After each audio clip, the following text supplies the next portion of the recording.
Sarah Baartman was a South African woman who became a source of amusement for the Europeans in the 19th century due to her large buttocks. She was an African woman who was enslaved and taken to Europe, where her body was put on display for paying audiences. Such mistreatment was allowed to take place because the white society of the time regarded African people, and African women in particular, as inferior. They were not treated as humans. And in this video, we bring to you all you need to know about the sad and tragic life of Sarah Baartman, who is a symbol of how most black women were treated by the whites back in the days. But before we begin, if you're new to our channel, you're highly welcome to Laura MATV, and please do well to hit on that subscribe button, and do not forget to turn on the notification bell so you can stay notified and updated whenever we upload a new video. We upload very interesting content every day. Without further ado, let's jump right into our story.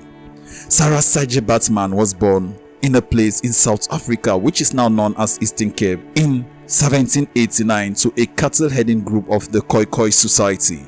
She was born in a farm and her family worked as servants to the owner of the farm. Colonialism was at its peak in those days. Sarah lost her parents few years just after her birth, and she was married off in her teenage years to a drummer from her clan. A Dutch colonialist killed her husband in a dispute, and she was left all alone.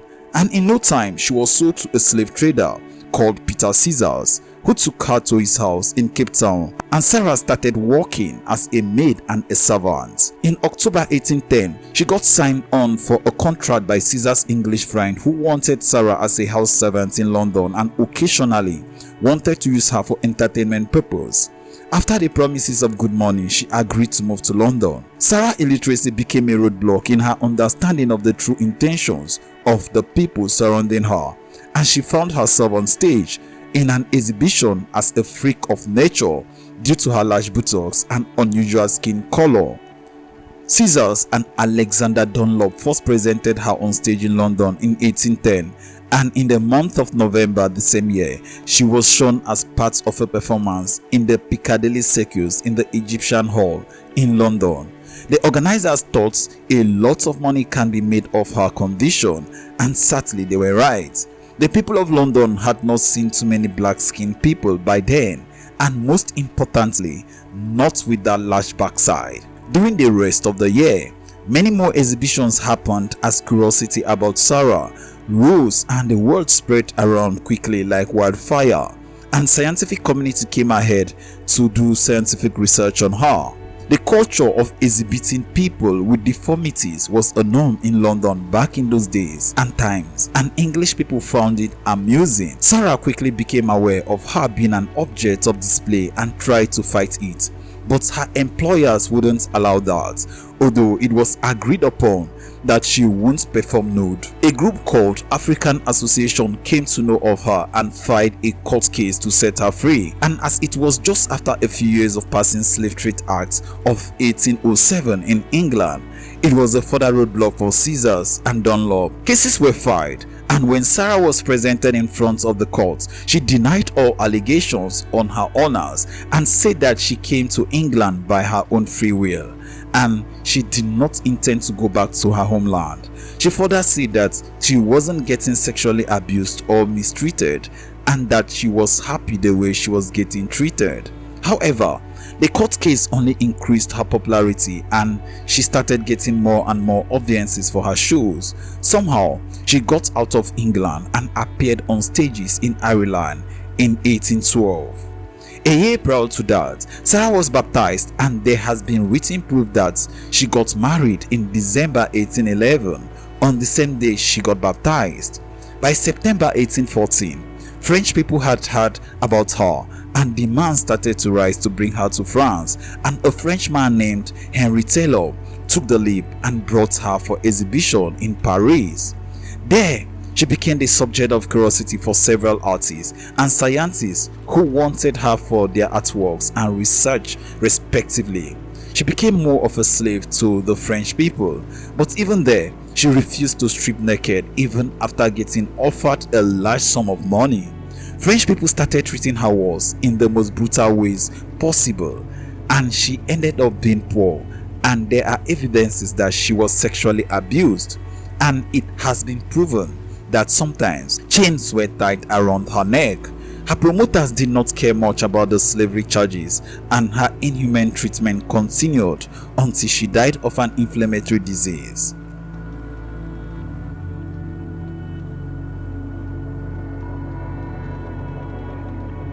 In December 1815, Sarah Baartman took her last breath, and complications due to smallpox were said to be the reason for her death. There are sources that mention that her frequent sexual abuse in France exposed her to syphilis, a sexually transmitted disease. The official autopsy of her body was never done in a traditional way, and her death still remains a mystery. Sarah Baartman died on 29 December 1815, but her exhibition continued after her death. Her brain, skeleton and sexual organs remained on display in Paris Museum until 1974. Her remains were repatriated and buried until 2002. She was later described as a brave and intelligent woman who was fluent in her native language and also in Dutch, and she spoke workable French and English. She also had an excellent memory, and it was also said that she was an extremely beautiful woman, if it wasn't for her physical deformity, as the white tend to call it.